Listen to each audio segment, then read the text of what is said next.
Hello guys, आप लोग कैसे हैं? आशा है अच्छे होंगे। आप सब लोगों का एक बार फिर से आपके अपने ऑनलाइन प्लेटफॉर्म प्रयाग एकेडमी में बहुत बहुत स्वागत है।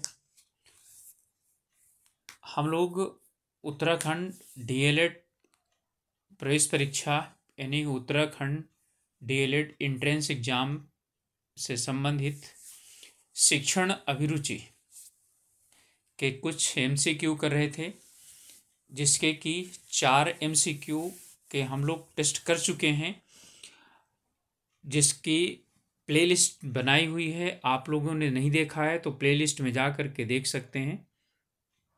आज ये 5वां है, तो चलिए शुरुआत करते हैं।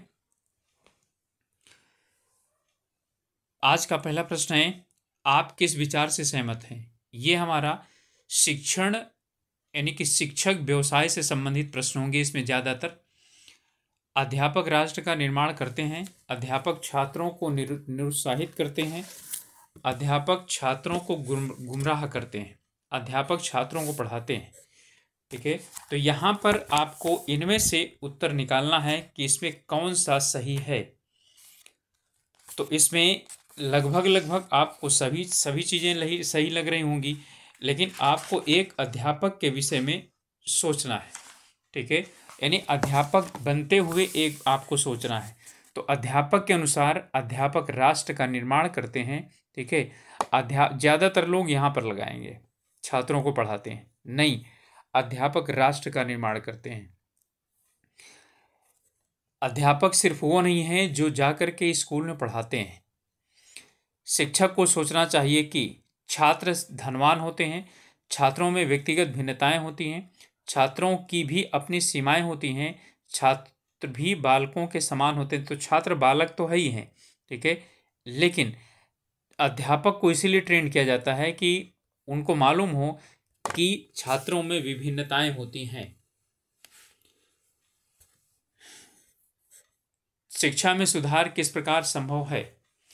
शिक्षा के लिए अधिक धन देकर, शिक्षा में प्रशासनिक सुधार करके, योग्य शिक्षकों की नियुक्ति करके।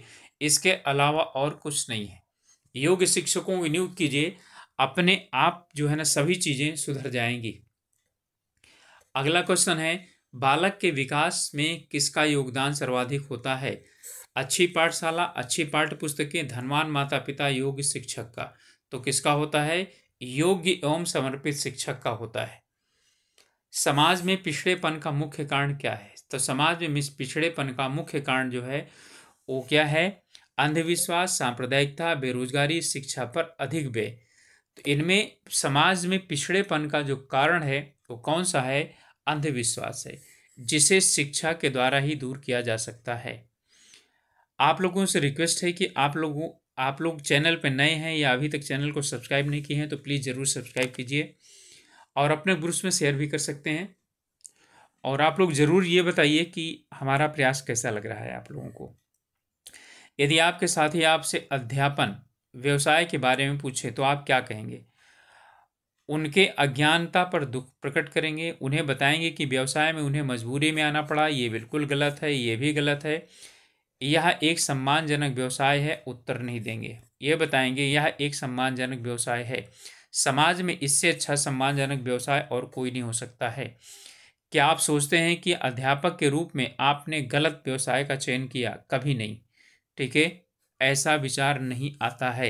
यदि ऐसा आता है तो ये जो है यानी कि आप अध्यापक नहीं हैं। आप एक अध्यापक की तरह सोचिए, तभी आप इन प्रश्नों के उत्तर दे पाएंगे। शिक्षक व्यवसाय के लिए आपका क्या मत है? यह सर्वश्रेष्ठ व्यवसाय है, इसके अलावा और कुछ नहीं होगा, आगे पढ़ने की जरूरत नहीं है। बेकार व्यवसाय है, अच्छा व्यवसाय है, सामान्य व्यवसाय है? नहीं, श्रेष्ठ व्यवसाय है। आप अध्यापक बनने जा रहे हैं और उसको बोलेंगे खराब है। अध्यापन एक अच्छा व्यवसाय है। एक अच्छा वेतन मिलता है? नहीं। पढ़ाने में आनंद आता है? हो सकता है। घर से अधिक दूरी नहीं जाना पड़ता? ये गलत है। छात्रों से मुफ्त सेवा कराने का अवसर पड़ता है? ये सब गलत हो गए। पढ़ाने में आनंद आता है, यही उत्तर हो जाएगा। विद्यालय के खाली घंटे में आप क्या करेंगे? ठीक है, पुस्तकालय जाकर अखबार और पत्रिकाएं पढ़ेंगे, धूम्रपान करने कैंटीन जाएंगे, कमजोर छात्रों को पढ़ाएंगे, या कार्यालय जाकर लिपिकों से बात करेंगे?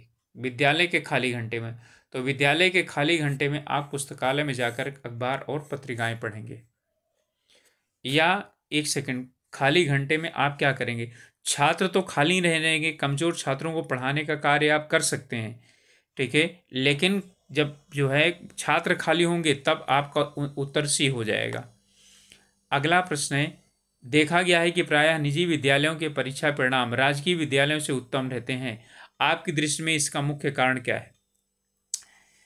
चलिए इसका उत्तर बताइए। सरकारी विद्यालयों में शिक्षक परिश्रम से नहीं पढ़ाते, निजी विद्यालयों में अच्छा वेतन मिलता है, ये बिल्कुल गलत है। सरकारी विद्यालय में शिक्षकों का स्थानांतरण होता रहता है, ये भी गलत है। दोनों का परिणाम प्रायः समान रहते हैं, ये भी गलत है। पहला वाला है, सरकारी विद्यालय में शिक्षक परिश्रम से नहीं पढ़ाते हैं, यानी कि अपनी कमी को स्वीकार कीजिए। भौतिकवादी युग में शिक्षक को भी किसी न किसी प्रकार अपनी भौतिक उन्नति करनी चाहिए। आपकी क्या राय है? किसी न किसी प्रकार की बात कर रहा है, ठीक है। तो यहाँ पर है केवल उचित साधनों से, सही है, असहमत हैं, आंशिक सहमत हैं, ठीक है, तो केवल उचित माध्यमों से क्या करना चाहिए? भौतिक उन्नति बढ़ानी चाहिए। शिक्षक का कार्य केवल दिया हुआ है, केवल अपने विषय का ज्ञान देना ही नहीं, वरन छात्र के व्यक्तित्व का समग्र विकास करना भी है। अतः शिक्षक को इस हेतु प्रयास करना चाहिए। आप इसमें, ठीक है, यानी कहाँ तक सहमत हैं? तो यहाँ पर आपको पूर्णतः सहमत होना चाहिए। बालक के लिए आज केवल विद्यालय शिक्षा ही पर्याप्त नहीं है, उसे अन्य साधनों से भी शिक्षा ग्रहण करने के अवसर मिलने चाहिए। आपकी राय में यहाँ पर क्या है? कथन में कुछ सत्यता है, संभवतः या केवल विद्यालय ही शिक्षा दे सकता है, या पूर्णतः सत्य? जो लिखा हुआ है वो पूर्णतः सत्य है। यदि आपको प्रधानाचार्य द्वारा शिक्षण के अतिरिक्त विद्यालय संबंधी कार्य दिए जाएं तो आप क्या करेंगे? बहाना कर देंगे? बिल्कुल नहीं करेंगे। कार्य गड़बड़ कर देंगे जिससे भविष्य में बिल्कुल गलत है। सहर्ष स्वीकार करेंगे, यही आपको उत्तर होना चाहिए। प्रधानाचार्य के व्यवहार पर निर्भर नहीं है, प्रधानाचार्य का व्यवहार अच्छा ही होता है हमेशा। शिक्षक के रूप में आप प्राथमिकता देंगे किसे? स्वयं के कार्यों को ट्यूशन के प्रेरित करके, शिक्षण को, या विद्यालय की स्वच्छता को? तो शिक्षण को। शिक्षक का कार्य सिर्फ शिक्षण देना है। राजस्थान में शिक्षकों के वेतन काफ़ी अच्छे कर दिए गए हैं। वेतन मानों के संदर्भ में आपकी क्या राय है? अभी बहुत कम है, कुछ कुछ ठीक है, काफ़ी अच्छे हैं, वेतन मानों का ज्ञान नहीं है, ठीक है। तो यहाँ पर जो आपका उत्तर होगा, ठीक है, ये कुछ कुछ ठीक है, ये माना जाएगा। इतनी पेमेंट मिल रही है लेकिन फिर भी संतोष नहीं है, इसलिए कुछ कुछ ठीक है। वेतन चाहे कितना ही कम हो, शिक्षक को जब तक नौकरी में है अपना कार्य पूरी लगन और मेहनत से करना चाहिए। 100% सही है, ठीक है। ये क्या है? 100% सही है, यानी बिल्कुल सही है। आप किसी भी काम को करने के लिए जब हाँ कर दिए हैं तो उसके बाद वेतन चाहे जितना मिले, हमें अपना 100% देना चाहिए। जितना गुड़ डालोगे उतना ही मीठा होगा, इसी प्रकार जितना वेतन दोगे उतना ही शिक्षण कार्य करोगे। आपकी क्या राय है? ये गलत है, ये गलत है। कथन ठीक है? बिल्कुल नहीं।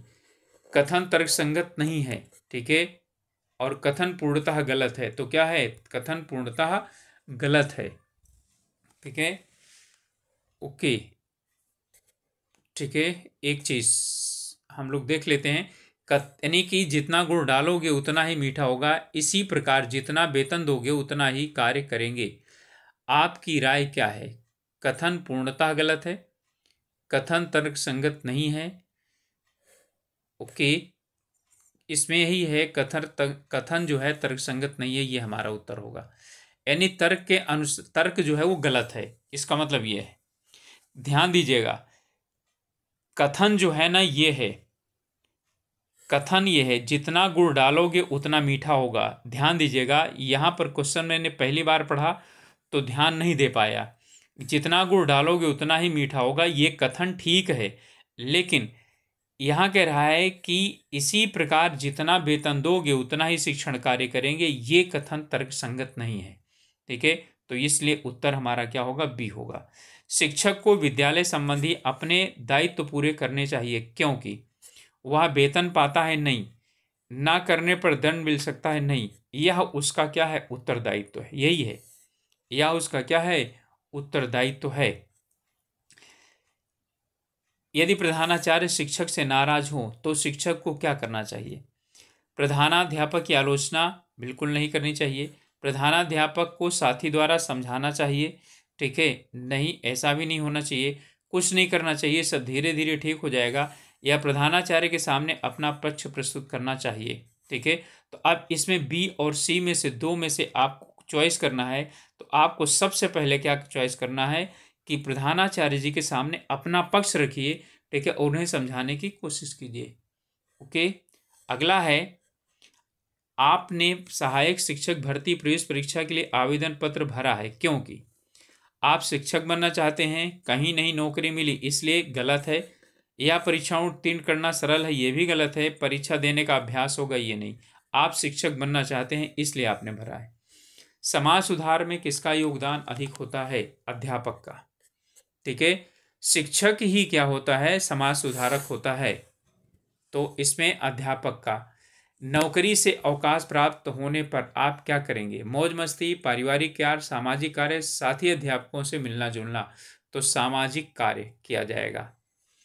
विद्यालयों में खेलकूद जैसे कार्यों पर लगाए गए समय के विषय में आप क्या सोचते हैं? समय का सदुपयोग है, समय और अधिक उपयोगी कार्यों में लगाना चाहिए था, यह समय का उपयोग है और यह समय का सदुपयोग है, ठीक है। तो ये क्या है, ये समय का सदुपयोग है, हमारा उत्तर होना चाहिए डी। अगला प्रश्न है, शिक्षक के रूप में आप कब अतिरिक्त दायित्व लेना पसंद करेंगे? जब विद्यालय को आवश्यकता हो, ठीक है, तब, सदैव, कभी नहीं, कभी कभी, ठीक है। तो क्या है, सदैव लेना चाहेंगे, विद्यालय को आवश्यकता है नहीं, क्योंकि विद्यालय को हमेशा आवश्यकता होती है। जिस दिन विद्यालय की छुट्टी होगी आप क्या करेंगे? सोएंगे, मित्रों के साथ गपशप, भ्रमण पर जाएंगे, या समाजोपयोगी उत्पादन कार्य करेंगे। यही आपका डी वाला उत्तर होना चाहिए, समाजोपयोगी उत्पादन कार्य करेंगे। आपकी आवाज़ तेज नहीं है, कक्षा में पढ़ाने में कठिनाई होती है, छात्रों तक आवाज़ नहीं पहुंचती, आप क्या करेंगे? कुछ नहीं करेंगे, यथावत बोलते रहेंगे, उचित शिक्षण सहायक सामग्री का उपयोग करेंगे, खूब जोर से बोलेंगे, शरीर को अधिक कष्ट नहीं देंगे। ध्यान दीजिएगा, ये तो आपका क्या है, ये दो नहीं होगा। अब इनमें से खूब जोर से बोलेंगे, जब आपकी आवाज़ तेज नहीं है, धीमी है, तो क्या बोलेंगे? अब इसके बाद क्या रह गया? बी ही रह गया। उचित शिक्षण सहायक सामग्री का प्रयोग करेंगे, जैसे माइक वगैरह है उसका प्रयोग किया जा सकता है।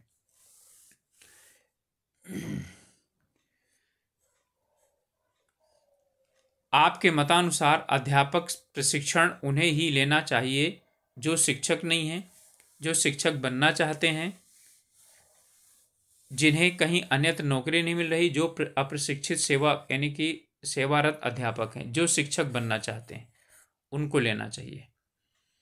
जो अब पाठ्यक्रम आप अपने छात्रों को पढ़ा रहे हैं उस पाठ्यक्रम की विषय वस्तु स्पष्ट नहीं है, आप क्या करेंगे? साथ ही वरिष्ठ अध्यापक से समझ लूँगा, जब यानी स्पष्ट नहीं है तो कैसे समझेंगे, उस अंश को छोड़ दूंगा, छात्रों को उल्टा सीधा पढ़ा दूंगा, विषय को समझने हेतु स्वाध्याय करूंगा, ठीक है। तो यहाँ पर आप क्या करेंगे, जो साथी वरिष्ठ अध्यापक हैं उनसे समझने का कोशिश करेंगे। शिक्षण एक विज्ञान तथा कला है, शिक्षण एक विज्ञान और कला दोनों है, बिल्कुल सही है। बीएड में जब हम लोग पढ़ते हैं तो ये पढ़ाया जाता है। आप इससे सहमत हैं या नहीं? ठीक है, विज्ञान और कला है, बिल्कुल जो है ना, आप क्या करते हैं, इससे सहमत हैं। शिक्षण विज्ञान और कला दोनों है। शिक्षा के क्षेत्र में हो रहे आधुनिक परिवर्तनों का ज्ञान हमें प्राप्त हो सकता है, ठीक है। यदि शिक्षण विज्ञान नहीं है तो शिक्षण तकनीकी क्यों हम प्रयोग करते हैं? क्योंकि तकनीकी विज्ञान में ही प्रयोग होती है, तो शिक्षण तकनीकी क्यों कहते हैं उसको? शिक्षण प्रविधियां क्यों कहते हैं? शिक्षण की जो विधियां हैं उन्हें हम यानी कि विधियां क्यों कहते हैं? शिक्षा के क्षेत्र में हो रहे आधुनिक परिवर्तनों का ज्ञान हमें हो सकता है पुस्तकों से, सेमिनारों से, भ्रमण करने से, नकल करने से। तो सेमिनारों से हो सकता है, सेमिनार भी भ्रमण का एक भाग है। आपके घर पर शंका समाधान है तो आए छात्र के प्रति आपकी क्या प्रतिक्रिया होगी? बिल्कुल उसका स्वागत किया जाना चाहिए, शंका समाधान करना चाहिए। विद्यालय आने को कहेंगे, बिल्कुल गलत है। शंका समाधान करेंगे, घर आने के लिए मना करेंगे, ये भी गलत है। ट्यूशन करने के लिए कहेंगे, शंका समाधान बिल्कुल करेंगे। बालक के व्यक्तित्व के विकास में महत्वपूर्ण योगदान होता है किसका? शिक्षक, परिवार, धन दौलत, रिश्तेदारों का। व्यक्तित्व के विकास में उसका जो शिक्षक है उसका काफ़ी ज़्यादा योगदान होता है। वैसे परिवार का भी होता है, लेकिन जो है यानी शिक्षक का अधिक होता है। परिवार अनौपचारिक शिक्षा प्रदान करने का सर्वश्रेष्ठ साधन है। क्या आप इस कथन से क्या हैं, सहमत हैं? अनौपचारिक की बात कर रहा है यहाँ पर और सर्वश्रेष्ठ की बात कर रहा है। तो यहाँ पर क्या है, पूर्ण रूपेण सहमत हैं। कारण यह है कि यदि परिवार का जो है ना शिक्षा पर बहुत असर पड़ता है। सहायक शिक्षक भर्ती परीक्षा पास करने के बाद भी अवसर मिलने पर एक युवक ने पुलिस में नौकरी कर ली, क्यों? कारण क्या है? कारण यही रहा होगा कि जो यानी कि वो बच्चा है, ठीक है, यानी जिसने वहाँ पर यानी कि नौकरी की, तो वो क्या चाहता है, दो चीज़ें हो सकती हैं। उसे शिक्षण में रुचि नहीं थी, वह ऊपरी आय से में विश्वास करता था, ये नहीं होगा क्योंकि खुले रूप से ऊपरी आय नहीं होती उसमें। वह रौबदार नौकरी चाहता था, वह शिक्षक न बन सका। नहीं, अब इन दोनों में से क्या था, यह ध्यान दीजिएगा। इन दोनों में से पहला वाला हम कैंसिल क्यों करेंगे? यदि उसे जो है ना शिक्षण में रुचि नहीं होती तो वो जो है डीएलएड या बीएड करता ही नहीं। ओके, समझ में आ गया होगा बात? यानी कि डीएलएड और बीएड तभी वो करेगा जब उसकी शिक्षण में रुचि होगी। तो ये क्या हो जाएगा हमारा, ये कट जाएगा। अब यही बचा कि वो क्या करना चाहता था, रौबदार नौकरी करना चाहता था, और अधिक रौबदार नौकरी करना चाहता था, इसलिए वो पुलिस में भर्ती हुआ। सहायक शिक्षक भर्ती परीक्षा पास करने के बाद लखनऊ की एक युवती को दिल्ली में पंचायत समिति में तृतीय ग्रेड अध्यापिका की नौकरी मिल गई। वह युवती नहीं गई, क्यों?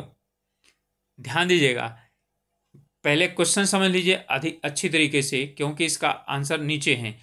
अध्यापक सहायक अध्यापक भर्ती परीक्षा पास करने के बाद लखनऊ के एक युवती को दिल्ली में पंचायत समिति में तृतीय ग्रेड अध्यापिका की नौकरी मिल गई, लेकिन वो नहीं गई, क्यों? उसकी शिक्षिका बनने की इच्छा नहीं है। यदि नहीं होती तो वो फॉर्म नहीं भरती। दिल्ली दूर है, तृतीय ग्रेड का वेतन कम मिलता है, वह दिल्ली को पसंद नहीं करती है। अब इसमें आपको जो उत्तर देखना है वो यही होगा कि दिल्ली, क्योंकि ध्यान दीजिएगा वो बालिका है और जो है ना दिल्ली उसके घर से दूर है, ठीक है, इसलिए दिल्ली दूर है, सिर्फ यही एक कारण है बस। नहीं तो जो यानी कि उसको फॉर्म भरते ही पता चलता कि तृतीय ग्रेड में वेतन कम मिलता है, ध्यान दीजिए, तब फॉर्म नहीं भरती, ठीक है। वह दिल्ली को पसंद नहीं करती, ठीक है। हाँ, आप लोग ये भी कह सकते हैं तो फिर दिल्ली का फॉर्म क्यों भरेगी वो?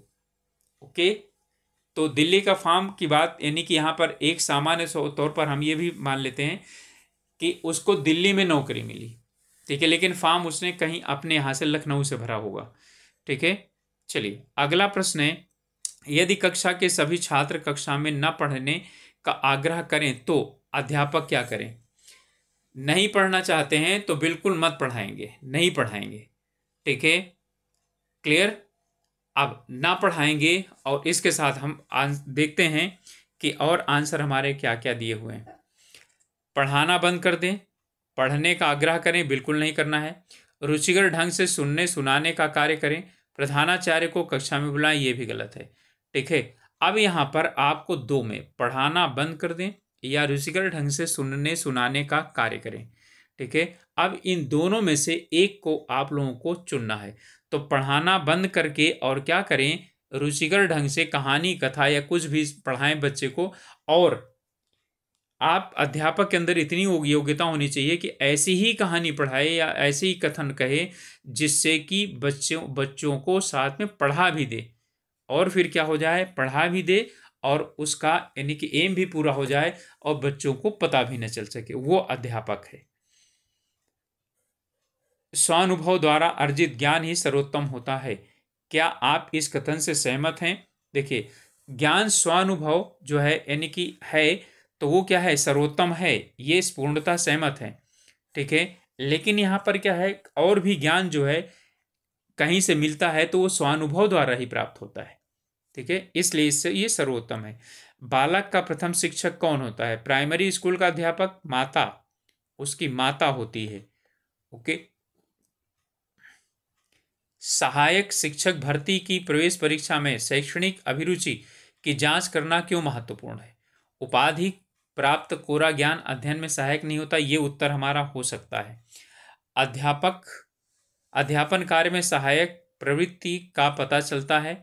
उम्मीदवारों की भीड़ छंट जाती है, ये गलत है। प्रवेश की अन्य कोई कारगर विधि नहीं है, ये भी गलत है। अब इन दोनों में से हमारा क्या होगा?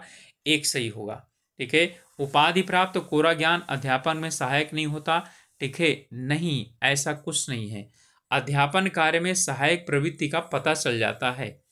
यदि बैंकिंग में पेपर हो रहा है और वहाँ पर मैथमेटिक्स का पेपर ना हो, ठीक है, तो फिर क्या फ़ायदा? आप जीके का पेपर ले लीजिए, शिक्षण अभिरुचि का पेपर ले लीजिए, इंग्लिश का पेपर ले लीजिए, लेकिन मैथ का मत लीजिए, क्योंकि उसमें जोड़ घटाव है। तो मैथ का नहीं लेंगे तो फ़ायदा क्या होगा? ओके, चलिए नेक्स्ट है। आप अध्यापक बनना चाहते हैं क्योंकि समाज के लिए अच्छा नागरिक तैयार करें, छुट्टियां अधिक मिलेंगी, ट्यूशन कर सकेंगे, अच्छी तनख्वाह पा सकेंगे। उत्तर होगा ए, समाज के लिए अच्छा नागरिक तैयार करेंगे। आप लोगों से रिक्वेस्ट है कि अभी तक आप लोगों ने चैनल सब्सक्राइब नहीं किया है या चैनल में नए हैं तो प्लीज़ ज़रूर सब्सक्राइब कीजिए और कमेंट करके हम लोगों को ये भी बताइए कि आप लोगों को यदि किसी यानी विशेष टॉपिक पर कोई यानी कि लेक्चर बनाना है या एमसीक्यू बनाने हैं तो वो आप लोग बताएं, तो उससे संबंधित भी हम लोग बना सकते हैं। ठीक है, ज़रूर बनाएंगे। बस आप लोगों को बताना है कि आप लोगों को डिमांड किस चीज़ की है। अगला क्वेश्चन है हमारा, प्रत्येक शिक्षक का देशभक्त होना आवश्यक है क्योंकि इससे देश की आर्थिक प्रगति होगी। नहीं, आर्थिक प्रगति से उससे कोई लेना देना नहीं है। राष्ट्रीय शिक्षा देने में मदद मिलेगी, यही कुछ आंसर हो सकता है हमारा। राष्ट्रीय संपत्ति का उपयोग बढ़ता है, नहीं। आय बढ़ती है, नहीं। राष्ट्रीय शिक्षा देने में मदद मिलती है। एक नए शिक्षक होने के कारण विद्यार्थी आपकी बात नहीं सुनते, आपकी प्रतिक्रिया क्या होगी? कक्षा को छोड़ देंगे, वह प्रारंभ करेंगे जिससे उन्हें रुचि हो, प्रधानाध्यापक को बुलाएंगे या दंड देंगे। तो बिल्कुल क्या चीज़ हो जाएगा? ये सब गलत हैं, यही है। वह कुछ ऐसा प्रारंभ आप करेंगे जिससे उनकी बच्चों की क्या हो जाए? रुचि हो उसमें। विद्यार्थी को अनुशासित करने के लिए कौन सा निम्नलिखित कार्य शिक्षक को नहीं करना चाहिए? कार्य में सहायता करना चाहिए, उनकी रुचियों का मूल्यांकन ये भी करना चाहिए, उनको टीम कार्य में लगा देना ये भी होना चाहिए, असफल होने पर आलोचना ये बिल्कुल नहीं करना चाहिए। यही उत्तर होगा हमारा। ओके, अगला क्वेश्चन है, शिक्षक के रूप में आप कब अतिरिक्त उत्तरदायित्व लेना चाहेंगे या कब स्वीकार करना चाहेंगे? ठीक है, प्रशंसा के लिए, सहयोग के लिए, नए ज्ञान के लिए, पदोन्नति के लिए। अब बताइए, अतिरिक्त उत्तरदायित्व किसके लिए होता है? क्या वो प्रशंसा के लिए होता है, क्या वो सहयोग के लिए होता है, या नए ज्ञान के लिए होता है, या पदोन्नति के लिए होता है? ठीक है, तो ध्यान दीजिएगा, आप लोग इससे सहमत नहीं होंगे, लेकिन नए ज्ञान के लिए होता है अतिरिक्त उत्तरदायित्व। अतिरिक्त उत्तरदायित्व का मतलब है अलग से कोई कार्य करने के लिए आप जो है क्या करते हैं? अपने आप को तैयार करते हैं, तो उससे आपको एक नया ज्ञान प्राप्त होता है। अगला क्वेश्चन है, उन्हें बहुत से लोगों से अध्यापकों के लिए अतिरिक्त पाठ्यक्रम इसलिए होने चाहिए क्योंकि उन्हें बहुत से लोगों से मिलने का अवसर मिलता है,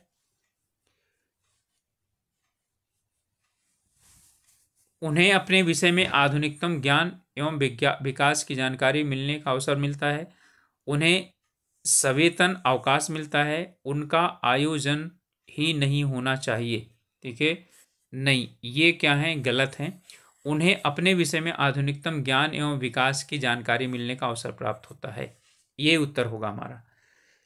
कक्षा में अध्यापक के रूप में आप प्रश्न पूछते हैं अनुशासन बनाए रखने के लिए, अपना शिक्षण उन्नत करने के लिए, उन्हें व्यस्त रखने के लिए, विद्यार्थियों में अभिव्यक्ति को प्रोत्साहित करने के लिए। देखिए, अनुशासन बनाए रखने के लिए क्वेश्चन नहीं पूछा जाता। ओके, अपना शिक्षण उन्नत करने के लिए हो सकता है, उन्हें व्यस्त रखने के लिए भी नहीं पूछा जाता। विद्यार्थियों में अभिव्यक्ति को प्रेरित करने के लिए। अब इन दोनों में से जो सबसे श्रेष्ठ है वो अपना शिक्षण उन्नत और आप किसी मेथड से कर सकते हैं, लेकिन विद्यार्थियों को अभिव्यक्ति को प्रेरित करने के लिए आपको क्वेश्चन पूछना जरूरी है। कोई बच्चा यदि हिचक रहा है, चुपचाप बैठा हुआ है, तो आपकी जिम्मेदारी है कि आप क्या करें, उसे क्लास में ठीक है होने का एहसास करवाएं। चलिए, क्वेश्चन है अगला। एक अध्यापक के रूप में आप माता पिता को परीक्षा रिपोर्ट भेजते हैं, क्यों भेजते हैं? अभी ने अच्छी तरह समझिएगा, तब इसके बाद उत्तर दीजिएगा। माता पिता अपने बच्चों की सफलता बढ़ा चढ़ाकर बताना चाहते हैं? नहीं, जितना होगा उतने तो बढ़ाएंगे। ओके, माता पिता अपने बच्चों की उपलब्धियों के द्वारा अपनी शैक्षणिक अल्पता की पूर्ति करना चाहते हैं? नहीं, वो अपने बच्चों पर ही ध्यान देना चाहते हैं।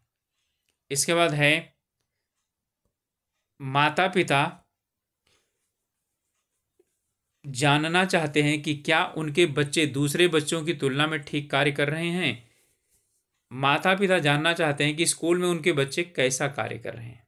अब इन चारों आंसर सही हैं, लेकिन चारों आंसर में ये आंसर सर्वश्रेष्ठ है कि माता पिता रिपोर्ट कार्ड आप इसलिए देते हैं कि माता पिता यह जानना चाहते हैं कि उनका बच्चा कैसा कार्य स्कूल में कर रहा है, और स्कूल जाता है तो पढ़ने के लिए जाता है।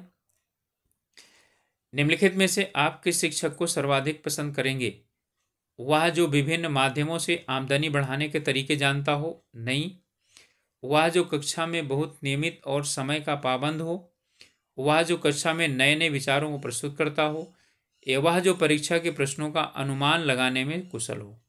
अब अनुमान लगाने में कुशल हो या नहीं, और बी और सी में आप दोनों में आप लोग क्या करिए, उत्तर छाटिए अच्छा सा। ठीक है, देखिए, जो कक्षा में बहुत नियमित और समय पाबंद हो लेकिन अच्छा सा पढ़ाए ना, वो अध्यापक नहीं है। ठीक है, यानी कि वो अध्यापक का उतना सही गुण नहीं है। वह अध्यापक जो कक्षा में नए नए विचारों को प्रस्तुत करता है, उसे आप क्या करेंगे, क्योंकि उसे कुछ ना कुछ सीखने के लिए मिलेगा। ओके, तो ये जो है यानी कि उत्तर होगा। ओके गाइस, तो ये हमारा आज का अंतिम प्रश्न था, और आप लोगों से रिक्वेस्ट है कि चैनल में नए हैं या अभी तक चैनल को सब्सक्राइब नहीं किया है तो प्लीज़ ज़रूर सब्सक्राइब कीजिए, और कमेंट करके हम लोगों को ज़रूर बताइए कि आप लोगों को किसी विषय विशेष पर यानी टॉपिक विशेष पर तो कोई यानी नहीं चाहिए, नहीं तो MCQ तो वैसे हम लोग करवा ही रहे हैं, और क्या सुधार कर सकते हैं ये भी बता सकते हैं।